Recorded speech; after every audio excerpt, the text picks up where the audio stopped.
Hello, ওয়ালাইকুম আসসালাম। কে বলছেন? আমি বন্যা বলছি ভাইয়া। বন্যা, কেমন আছেন আপনি? ভালো আছেন বন্যা? এই আপনাদের দোয়ায় ভালো আছে। মাশাল্লাহ, ভালো আছেন বন্যা। আপনি কোথা থেকে বলতেছেন? আপনার দেশের বাড়ি কোথায়? রাজশাহী। আচ্ছা, রাজশাহীর মেয়ে। কোন জায়গা থাকেন এখন আপনি বর্তমানে? রাজশাহী আছে। আচ্ছা, দেশের মেয়ে দেশেই আছেন। কে কে আছে আপনার ফ্যামিলিতে বন্যা বর্তমানে? আমি আছি, আর আমার বাবা আছে, আর আমার একটা মেয়ে আছে। মাশাল্লাহ, বিয়ে শাদী হয়েছে, সন্তান আছে। তো হুম। আপনি কি করতেছেন বর্তমানে? আমি বাসা বাড়িতে কাজ করি। কেন স্বামী থাকা অবস্থায় কাজ বাজ করেন কেন? বিয়ে শাদী হয়েছে বললেন। স্বামী নাই, কি স্বামী বলেন? ডিভোর্স হয়ে গেছে। কতদিন আছেন স্বামী ছাড়া? 6 বছর। আচ্ছা, অনেক দিন হয়ে গেছে। তো দর্শক শুনতে থাকুন আজকে বন্যার জীবনের গল্পগুলা। ধৈর্য সহকারে ফুল ভিডিওটি দেখলে মোবাইল নাম্বার পেয়ে যাবেন, সরাসরি যোগাযোগ করতে পারবেন বন্যার সাথে। তো বন্যা বললেন আপনার বাবা আছে, আপনি আছেন, আপনার একটা সন্তান আছে। তো আপনার মা কোথায়?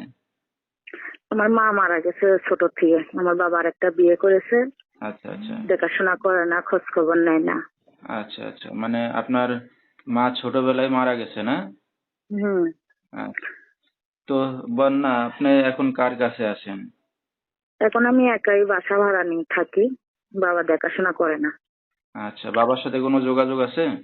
না, বাবার সাথে কোনো যোগাযোগ নাই। আচ্ছা আচ্ছা। তো বাবা, বিয়ে শাদিটা কে দিছিল? আপনি নিজে করছিলেন না বাবা দেখে শুনে দিছিল? না, বাবা দিছিল। আচ্ছা, বাবা দিছিল। তো স্বামী ভালো ছিল না? নাম্বার ভালো ছিল না। ভালো থাকলে কেউ তালাক দেয়, একটা বাচ্চা শুদ্ধ। আচ্ছা, তো বাচ্চা হওয়ার পরে ছাড়ছেন না, না আগেই ছেড়ে দিয়েছিল? হ্যাঁ, বাচ্চা হওয়ার পরে ছাড়ছি। আচ্ছা আচ্ছা, তাহলে তো স্বামী ছাড়া আছেন অনেক দিন, বললেন প্রায় 6 বছর না? হ্যাঁ, 6 বছর। তাহলে তো বাচ্চাও বড় হয়ে গেছে। হ্যাঁ, বাচ্চা বড় হয়ে গেছে।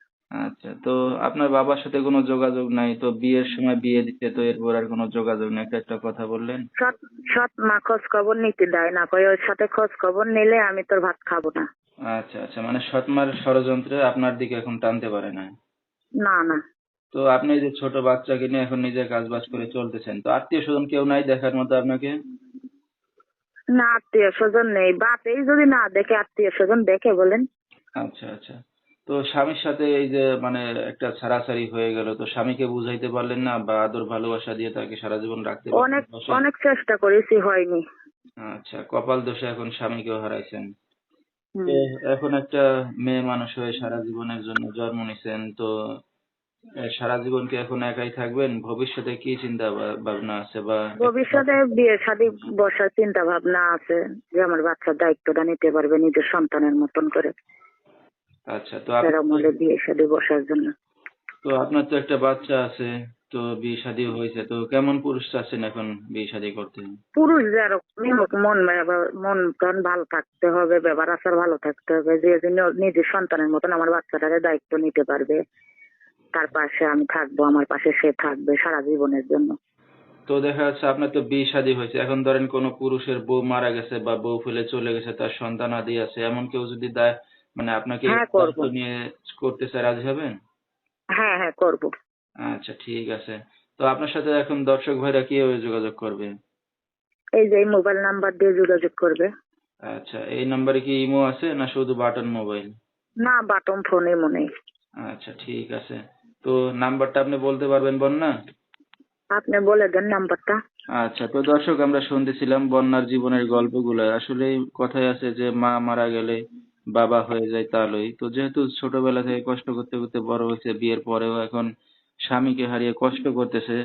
তো বিস্তারিত সবকিছু জেনে শুনে কেউ যদি তার পাশে এসে দাঁড়াতে চান বা দায়িত্ব নিতে চান, এই নাম্বারে যোগাযোগ করলে বন্যাকে পেয়ে যাবেন। 013-540-21280, এই নাম্বারটা হলো বন্যা। তো রাত বিরাত্রে অনেক দর্শক আপনাকে ফোন দেবে, বন্যা কোনো সমস্যা হবে আপনার? না না, কোনো সমস্যা নেই। আচ্ছা, যেহেতু দেখার মতো কেউ নাই, একা থাকেন, কোনো সমস্যা হবে না, না? না না, সমস্যা নেই। আচ্ছা, তো দর্শক বিস্তারিত জানতে সরাসরি ফোন করবেন, ভিডিওর স্ক্রিনে নাম্বারটা পেয়ে যাবেন।